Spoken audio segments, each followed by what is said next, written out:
तीसरा संकेत मैंने बता दिया। अब चौथा संकेत क्या होता है?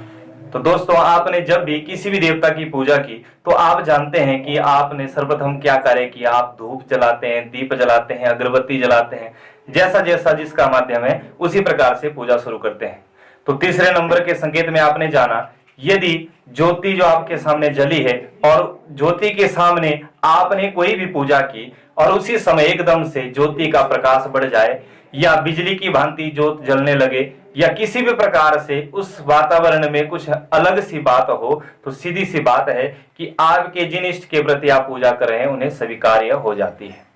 तो अब चौथे नंबर के बारे में आपको बताता हूं, जिसमें अब आप जानेंगे कि आप सभी ने यह देखा भी होगा कि धूप और अगरबत्ती आप कोई भी पूजा में जब भगवान जी की भक्ति करते हैं, आरती करते हैं, पूजन करते हैं, उस समय क्या करते हैं कि धूप जलाते हैं, अगरबत्ती जलाते हैं। लेकिन आप तो ध्यान में खो जाते हैं और यह नहीं देखते कि धूप से उठने वाला धुआं जाता किस ओर है। इसमें शास्त्रों के द्वारा भी यह प्रमाण है और छोटे छोटे भगवान जी के द्वारा भी संकेत हमें दिए जाते हैं। जब तक आपके द्वारा जलाया गया धूप या अगरबत्ती का धुआं भगवान जी की प्रतिमा की ओर या भगवान जी का जो आपने आधार बनाया है उसकी ओर ना जाए, तब तक आपकी पूजा स्वीकार नहीं होती है। तो प्रारंभ में क्या होता है, जब धूप जलाते हैं तो पहले तो धुआं इधर उधर भटकता है, लेकिन जब तक आपका ध्यान भगवान जी के साथ नहीं लगता या आपकी आत्मा परमात्मा के लिए तत्पर नहीं होती, तब तक वह धुआं इधर उधर भटकता रहता है। जैसे आपका मन शांत होता है, वातावरण में सकारात्मक ऊर्जा का प्रवेश होता है, तुरंत ही आपका ध्यान भगवान जी में लग जाता है और वही धूप जो चारों ओर फैला है एकदम से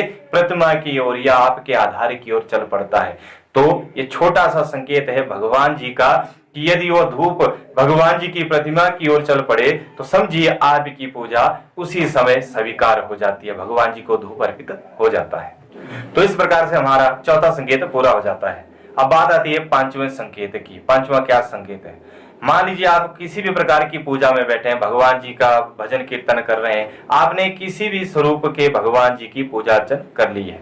भगवान जी को फूल अर्पित किए, तिलक लगाया, पुष्प इत्यादि चढ़ाए या माला चढ़ाई, कुछ भी कार्य किया हो, इस कार्य को पूर्ण होते ही जब आप भगवान जी की भक्ति मारे हाथ जोड़कर उनसे प्रार्थना करें या भगवान जी का आंखें खोल करके उनका आप दर्शन कर रहे हैं, ऐसी उस घड़ी उस समय में यदि भगवान जी की प्रतिमा के ऊपर से भगवान जी के आधार स्वरूप से यदि कोई पुष्प गिर जाता है, तुरंत ही उसको उठा करके अपने पास रख लेना है। यह भगवान जी का आशीर्वाद समझना चाहिए। किस घड़ी यह करे? जब आप भगवान जी से कोई वार्तालाप करें या हाथ जोड़ करके भगवान जी का ध्यान कर रहे हैं, आप भगवान जी से कोई मांग इत्यादि रख रहे हैं, भगवान जी से कोई प्रार्थना कर रहे हैं, यदि उस घड़ी अपने आप स्वतः ही भगवान जी की प्रतिमा से वह फूल इत्यादि या कुछ शेष इत्यादि वहां से गिर जाए, तुरंत ही वो उठा लेना चाहिए, आपकी अवश्य ही मनोकामना पूर्ण होगी। तो पांचवा संकेत पूरा हो गया। अब छठे संकेत की बात करता हूं। मान लीजिए आपके घर में कोई पूजा चली है, पाठ चला है, यज्ञ चला है, भागवत चला है, कथा चली, कोई भी ऐसा शुभ कार्य जो आपके इष्टों के प्रति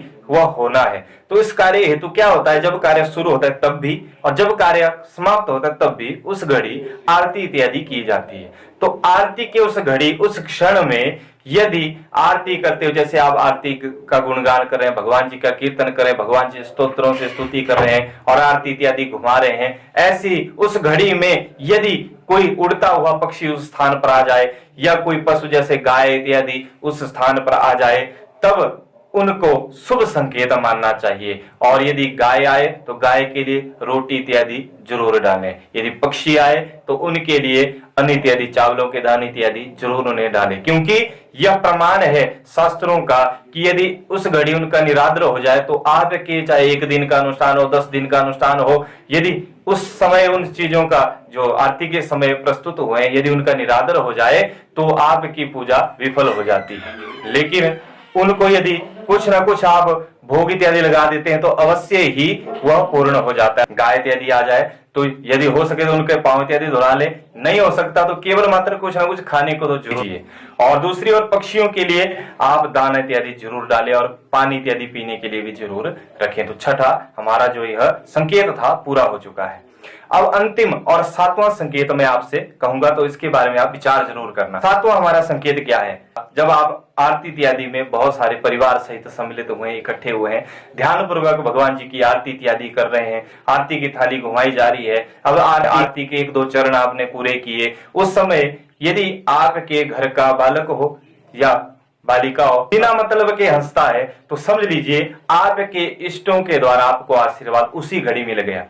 आप देखते हैं कि आरती के समय छोटे छोटे बच्चे बड़े नटखट कार्य करते हैं जिससे हमें हंसी आ जाती है या हमारा मन आनंदित हो जाता है। इसका क्या कारण है कि भगवान जी का जो सकारात्मक ऊर्जा का प्रभाव है बच्चों के ऊपर जल्दी होता है, इसलिए उनके शरीर से मुखमंडल से जब आभा बाहर प्रकट होती है तो निश्चय ही उनके मुखमंडल के तेज से आपकी मनोकामना अवश्य पूर्ण होती है। इसलिए तो बच्चों को कहा जाता है कि बच्चे जो है भगवान जी का स्वरूप होते हैं, तो इसलिए बच्चों के द्वारा वो थोड़ा सा मुस्कुराना भी एक भगवान जी का संकेत माना जाता है, जो कि कार्य की सिद्धि का प्रमाण शास्त्रों के द्वारा कहा गया है। तो इन 7 संकेतों में आपने जाना किस प्रकार से भगवान जी के छोटे छोटे संकेत भगवान जी हमें देते हैं, जिनको हम ध्यान नहीं देते। यदि हमने ध्यान दिया होता तो हमें ज्ञात होता कि भगवान जी ने हमें संकेत दिए क्यों दिए, क्योंकि इसके फलस्वरूप होता क्या है, जिस व्यक्ति के ऊपर ऐसी कोई भी घटना घटित हुई हो, तो यदि आपके साथ भी ऐसा हुआ तो आप कमेंट बॉक्स में मुझे इसके बारे में बता सकते हैं। दूसरी ओर जो ये संकेत बताए, यदि इन संकेत के माध्यम से आपने जाना कि भगवान जी ऐसे ऐसे, मैंने तो केवल मात्र 7 ही संकेत बताए, ऐसे ना जाने कितने ही संकेत होंगे, लेकिन समय के भाव से केवल 7 संकेत के बारे में ही आपको मैंने बताया। तो इससे क्या फल प्राप्त होता है, तो आप इसके द्वारा ये जान लीजिए, जैसे ही प्रथम चरण प्रारंभ हुआ उसी चरण के अनुसार प्रथम चरण के आते ही आपके ऊपर पहला प्रभाव क्या होगा, मन शांत हो जाएगा। अस्थिरता अर्थात आप यदि भगवान जी की भक्ति मार्ग में बैठे तो उबासी आना बंद हो जाएगी, नींद आना बंद हो जाएगी, केवल मात्र भगवान जी के प्रति प्रेम भाव बढ़ता चला जाएगा। दूसरी ओर इसी प्रभाव के द्वारा जब भगवान जी का आश्रय मिल गया तो आपको होने वाली घटनाओं का ज्ञान पहले प्रारंभ हो जाए। जैसे 7 दिन बाद कोई घटना होनी है तो आपको पहले ही उसके बारे में या तो स्वप्न के माध्यम से या आभास हो जाएगा कि ऐसी कोई घटना होने वाली है, या कुछ भी गलत होना तब भी आपको पहले पता चल जाता है। ऐसा कब होता है, जब भगवान जी के द्वारा आपको संकेत दिए गए और आपने उनका पालन किया था, भगवान जी की भक्ति में आप लीन हो गए, तब जाकर जब आत्मा परमात्मा से मिल जाए उस घड़ी उस समय तब आपकी सिद्धि कार्य सिद्धि होती है, इष्ट की सिद्धि होती है। निश्चय ही आप उच्च पद को प्राप्त करते हैं या लाभ प्राप्त करते हैं, कार्य की